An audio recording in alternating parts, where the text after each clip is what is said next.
Hello and welcome to the Unseen Question.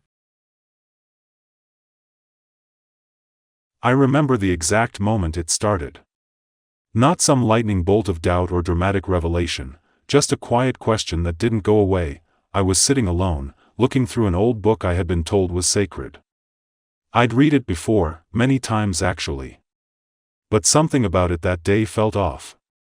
Like the words were standing still while my mind kept moving. They didn't line up the way they used to. I thought, why do I believe this? Is it because it makes sense? Or is it just because everyone around me says it's true? And if I had grown up in a different part of the world, with different parents and a different culture, would I believe something completely different, and still call it the truth? That question unraveled everything. You see, we often inherit ideas the way we inherit furniture, passed down, polished, but rarely questioned. It's easier that way. The hard part is realizing that comfort doesn't equal truth. That being surrounded by people who agree with you doesn't make something more real. I started reading. Not just scriptures or sermons, but anthropology, psychology, history. How belief systems form. How cultures evolve. How humans crave certainty, and how the need to belong can be stronger than the need to know. The more I looked, the more I saw the patterns. Stories dressed up as reality, promises of eternal reward or punishment, ancient books said to be perfect, yet riddled with contradictions, mistranslations, and revisions over centuries, and I thought, why would an all-powerful being need imperfect messengers to spread a perfect message? Why not make the truth obvious and undeniable, the same for everyone, everywhere, at every time? Instead, we get thousands of religions, each claiming to be the only way, each with its own sacred text, rituals, and moral rules, each one shaped by the time and place it came from. Not timeless. Not universal. Just familiar to those who grew up with it. Then there's the fear. That subtle undertone woven into so many belief systems, fear of punishment, fear of death, fear of questioning. It's disguised as devotion, but it's fear. And fear is a powerful way to control people. You start to wonder, if a belief system only survives because people are too afraid to challenge it, is it really about truth? Or is it just about obedience? I came across a study, from the Journal of Religion and Health, showing that belief in divine punishment is more strongly associated with anxiety and depression than belief in divine love. That stuck with me, because it hinted at something deeper, how belief can be both comforting and damaging, depending on which part of the system you internalize. Another thing I noticed, when people say, you just have to have faith, what they usually mean is, don't ask questions. Faith becomes a shield against doubt, but also a wall against understanding, and there's this strange double standard. If you were born into one religion, you're taught that all the others are wrong. But the people in those other religions think the same thing about yours. So who's right? If everyone is using the same kind of evidence, ancient texts, personal experiences, authority figures, then either they're all right, or they're all wrong. I remember reading about the cargo cults in the South Pacific, where islanders, after seeing American soldiers arrive with supplies during World War II, began building fake airstrips and wooden airplanes in hopes that the gods would return with more cargo. It sounds absurd now, but is it really that different from praying for blessings because someone told you that's how the universe works? Once you step back, you see how easy it is to build meaning from coincidence, to confuse comfort with evidence, to mistake tradition for truth. There's a psychological term called confirmation bias.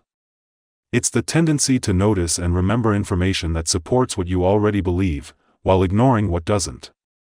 Religion thrives on that.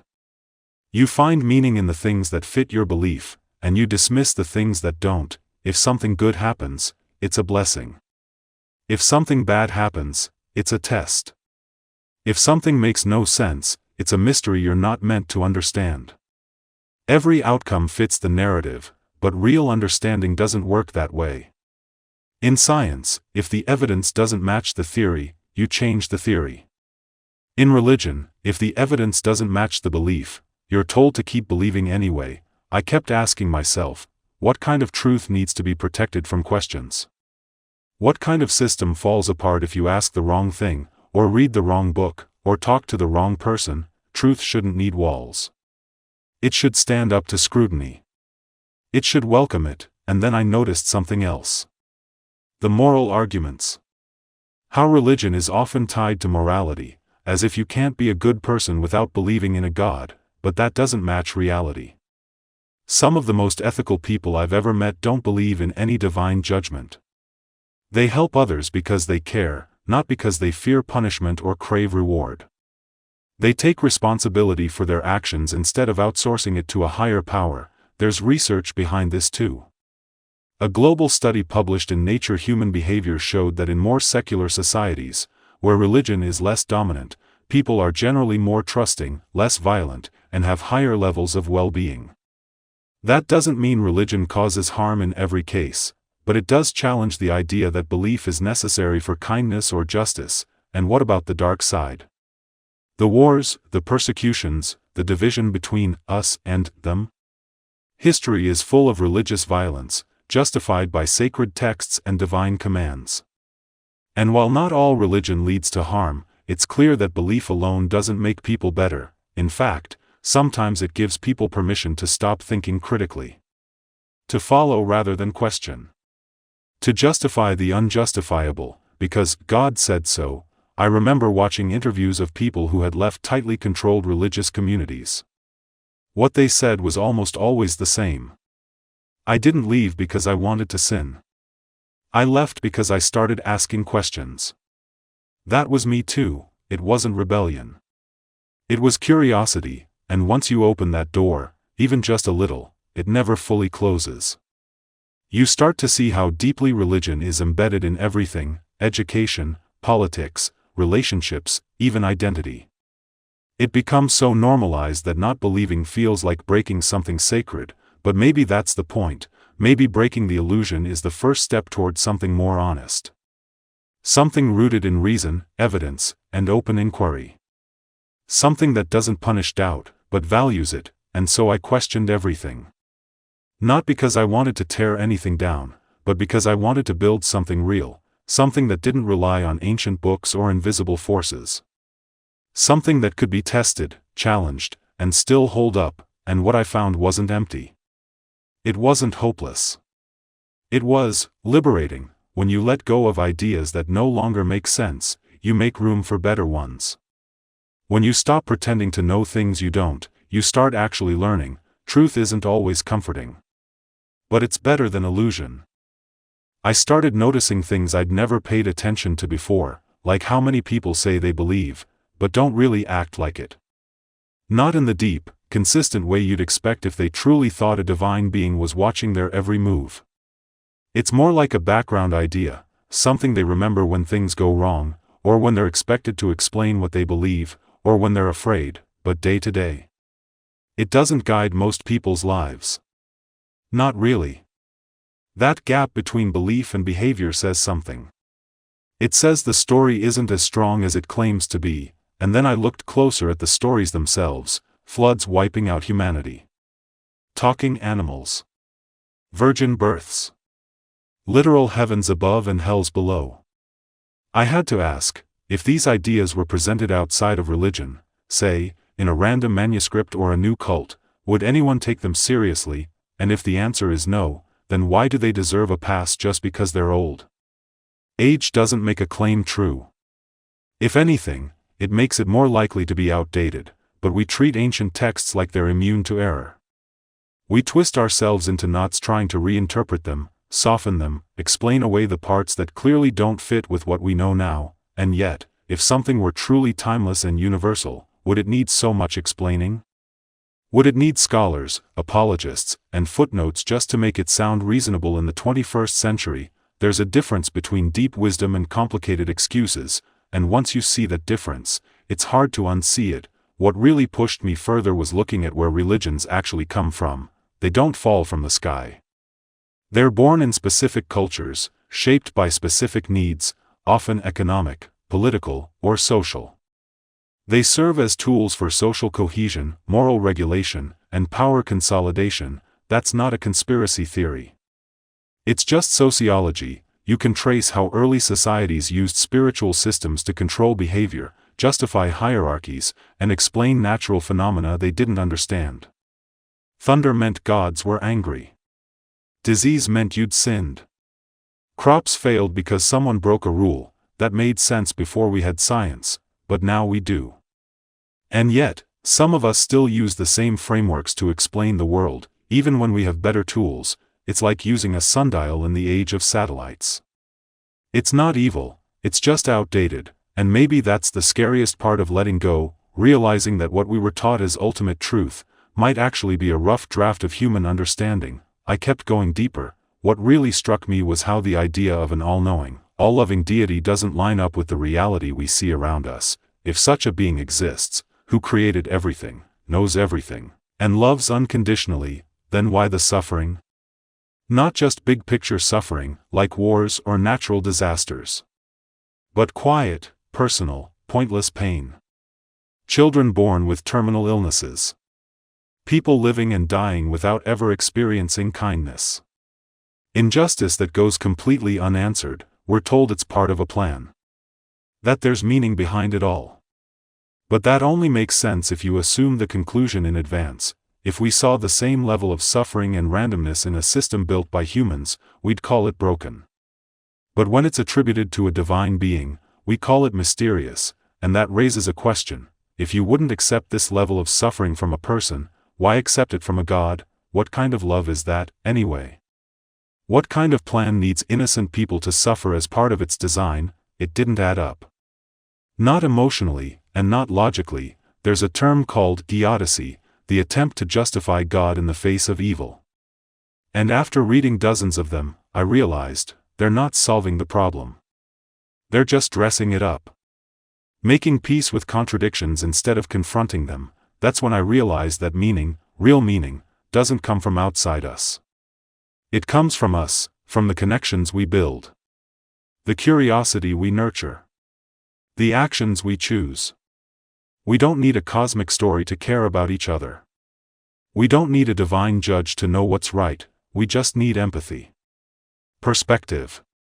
And the courage to accept that uncertainty isn't a flaw, it's part of being human, and honestly, once I stopped trying to force everything to make sense under an old framework, things started to make more sense. Not in a mystical way. Just, clearly, the universe is vast and indifferent. That used to scare me. But now, it grounds me, because it means that what we do here, now, matters more. Not less. There's no redo, no eternal reward or punishment waiting at the end. Just this life. Just these moments, and that gives them weight. Real weight. That's why morality doesn't fall apart without religion. If anything, it becomes more sincere.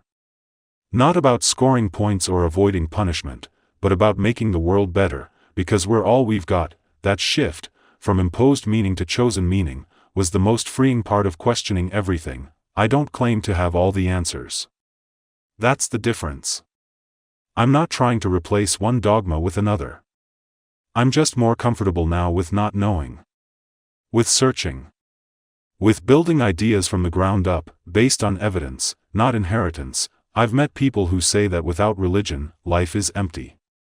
That there's no reason to live, no anchor for morality. But I think that says more about how deeply they've been conditioned, not about reality itself, because meaning isn't handed down. It's made. Day by day. Action by action. And once you stop trying to fit everything into an ancient script, the world opens up. It's not darker. It's clearer. And strangely, more beautiful. You start to notice how rare consciousness is. How fragile life is. How much potential we have to shape our own futures, instead of waiting for someone else to write them for us. That's not depressing. It's empowering. I still see value in the stories. The metaphors. The poetry. But I no longer confuse them with facts. I can appreciate them the way I appreciate myths and novels, for their insight, their emotion, their reflection of human nature, but I don't mistake them for truth. Truth is harder to find. But it's worth looking for. That's why I started this channel, The Unseen Question. Because the most important questions aren't always the loudest ones. They're the quiet doubts you're not supposed to ask. The contradictions you notice but are told to ignore, but those questions matter. Because they're honest. And they're yours. The day I questioned everything wasn't the day I lost something. It was the day I began to think for myself, to see things as they are, not as I was told they should be, to build a worldview not on fear, or tradition, or obedience, but on curiosity, reason, and compassion. I don't know what you believe. I'm not here to tell you what to believe. But if any part of this made you pause, even for a second, then maybe that's where your own questions begin, and that's a good thing, because truth doesn't fear questions. It welcomes them. If there's one thing I've learned since that day, it's that questioning isn't the enemy of meaning, it's the foundation of it. When you strip away the layers of inherited certainty, you're left with a kind of open space. At first, it can feel like standing in the middle of a vast field with no map, no signposts. But then you realize, the map was never the territory. It was just someone else's drawing. That open space isn't emptiness. It's possibility. You can fill it with the things that actually hold up when tested. You can explore without fear of stepping outside the safe lines. You can let evidence lead you, even if it takes you somewhere you didn't expect. And the strange thing is, once you start living this way, you notice how many parts of your old belief system were about control rather than truth. Rules that dictated not just what you did, but what you were allowed to think. How you were allowed to feel, but thought policing doesn't survive in the open air. The moment you breathe freely, you realize how much of your mental space had been rented out to ideas you never chose. Now, I choose to follow questions, even if they make me uncomfortable. I choose to value a hard truth over a comforting illusion. I choose to care for others, not because a cosmic referee is keeping score, but because empathy feels more human than indifference. I choose to admit when I don't know, and to keep looking until I do, and I've learned that real connection doesn't come from believing the same things, it comes from being honest with each other. From saying, this is what I see, this is what I think, but I'm open to learning. That openness, that willingness to let go of the illusion of certainty, is what makes life richer. Because certainty can be a prison. But doubt? Doubt is a key, and once you hold that key, you don't want to go back inside. The day I questioned everything wasn't just a turning point. It was the start of an ongoing process, a reminder that no belief, no idea, no tradition is beyond examination. That even the most sacred truths should be strong enough to stand without fear of being tested. If they can't, maybe they were never truths to begin with, and maybe that's okay, because the world is big enough, fascinating enough, and real enough without pretending to know more than we do. We don't need to fill every gap with a story. Sometimes the gap itself teaches us something, and that is where I'd rather stand, not on the crumbling platform of unquestioned tradition, but on the ever-expanding ground of discovery. So if you take anything from this, let it be this: the questions you're afraid to ask are the ones that can free you the most. Don't run from them. Follow them, because the day you question everything might just be the day you start to truly see.